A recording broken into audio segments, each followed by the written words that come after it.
Olá pessoal, vamos para mais um vídeo aqui. E esse vídeo ele está pautado num post que eu fiz no último final de semana agora, lá no Instagram, também na página do Instituto, lá no Facebook, onde eu trouxe uma informação de que a dor, na verdade, ela é uma saída do cérebro e não uma entrada. A dor, na verdade, é um output, ou seja, é como o seu cérebro promove essa percepção e essa interconexão de várias áreas interligadas, né, obviamente, e causa a sensibilidade ou a percepção dessa dor propriamente dita.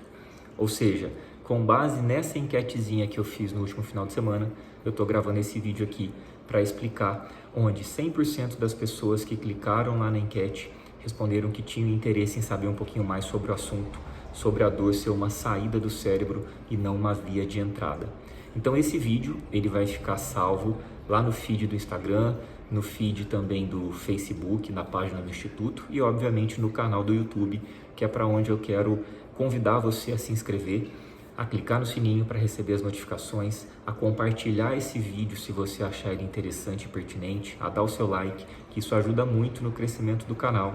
A gente está engatinhando ainda no canal, mas a gente está trazendo uma proposta de sempre propiciar um vídeo de uma temática interessante e atual para vocês, beleza? Então vamos para o vídeo. Pessoal, quando eu falo que a dor ela é uma saída do cérebro, automaticamente eu quero dizer que a dor nada mais é do que uma resposta do cérebro frente a uma sistemática de situações que acontecem com o indivíduo. Como assim? Vamos lá.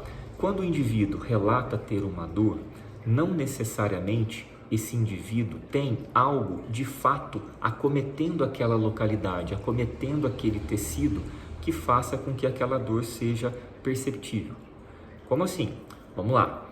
Você pode ter uma área no seu corpo que não tem mais a lesão ou que nem teve uma lesão de fato, mas que porventura é uma localidade onde tem um estímulo álgico presente. Eu não vou entrar aqui no mérito desse vídeo sobre as classificações da dor, né? Se é uma dor nociplástica, se é uma dor nociceptiva, neurológica, enfim, eu não vou entrar nessa temática.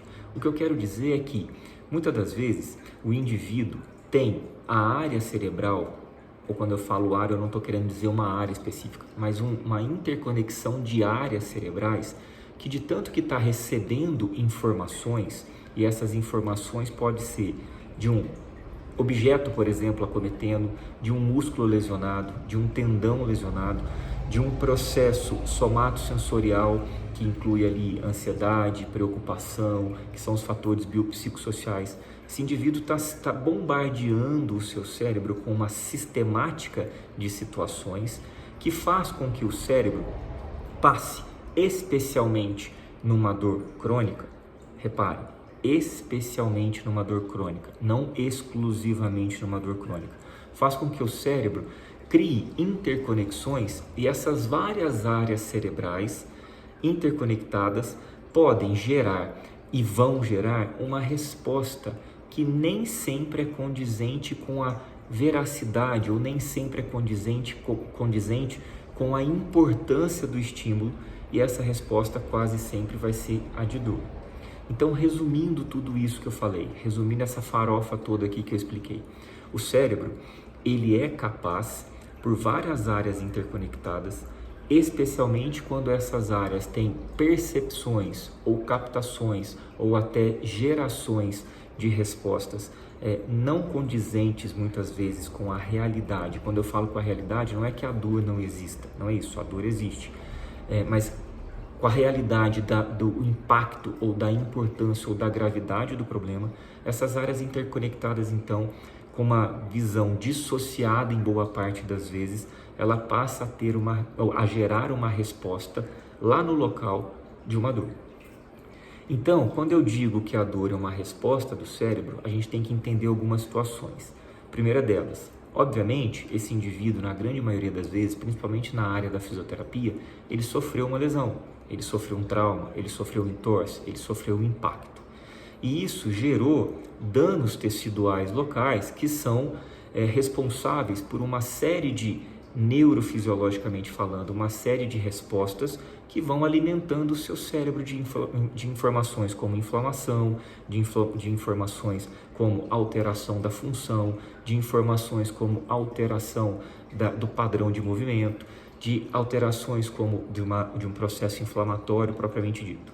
Isso acontece. Somado a isso, a gente pode acrescentar ainda uma segunda questão. Quando se acontece um trauma, como eu estou citando na área da fisioterapia, o próprio medo do indivíduo, o próprio receio ou protecionismo do indivíduo também vai alimentar o cérebro com uma sistemática de informações.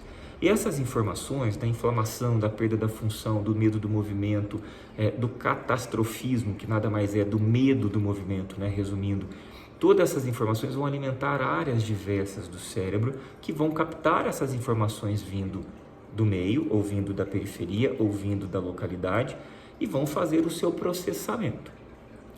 Somado a isso, a gente ainda pode ter as questões psicossociais, que podem ser agravadas, por exemplo, por ansiedade, por depressão, enfim, por síndrome do pânico e outras doenças hoje modernas, desde o século XXI, que estão associadas com o caráter biopsicossocial. Todas essas informações diversas que eu estou citando vão chegar em áreas do cérebro específicas.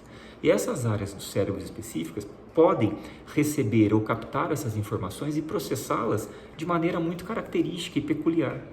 Pode ser de uma maneira totalmente normal ou pode ser de uma maneira exacerbada ou hipersensibilizada, que é o que a gente chama de sensibilização central ou sensibilização somestésica, quando está relacionado com percepções de estímulos, por exemplo.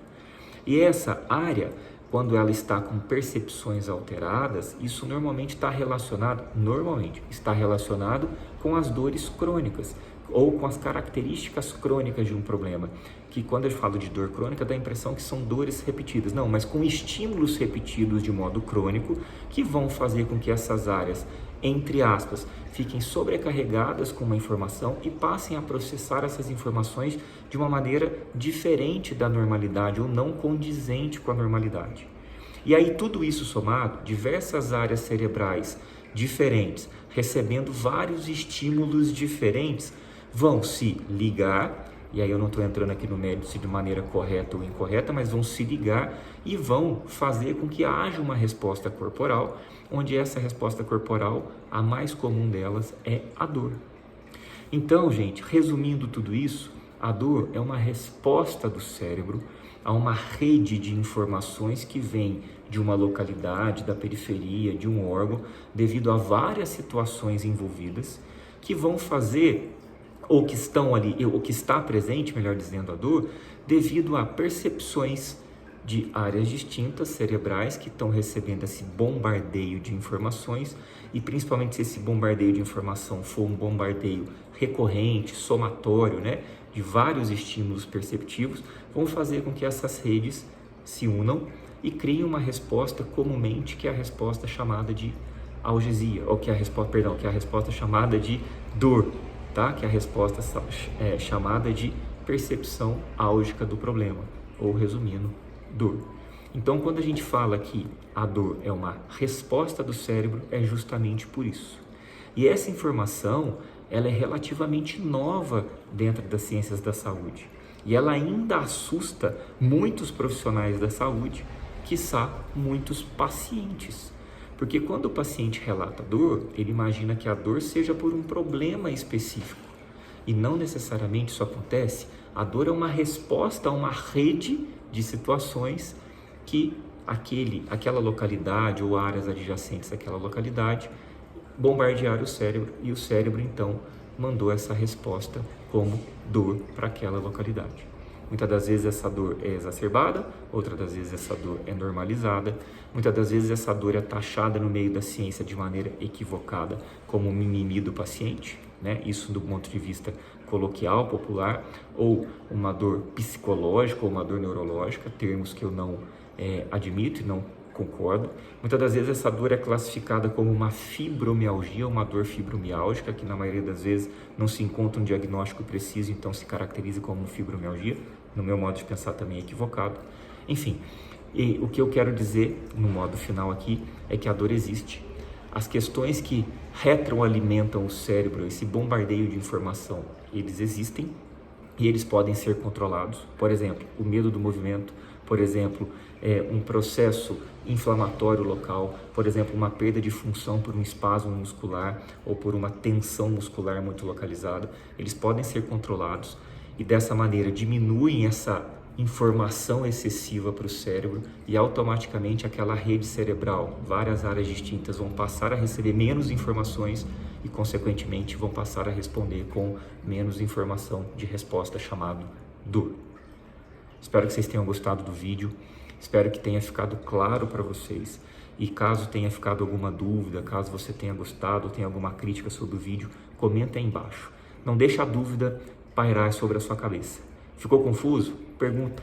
Nem que a gente faça um novo vídeo explicando melhor ou explicando de uma maneira diferente e nem que a gente faça um debate aqui embaixo nos comentários, tá bom? Obrigado pela atenção mais uma vez, grande abraço, até a próxima, tchau, tchau.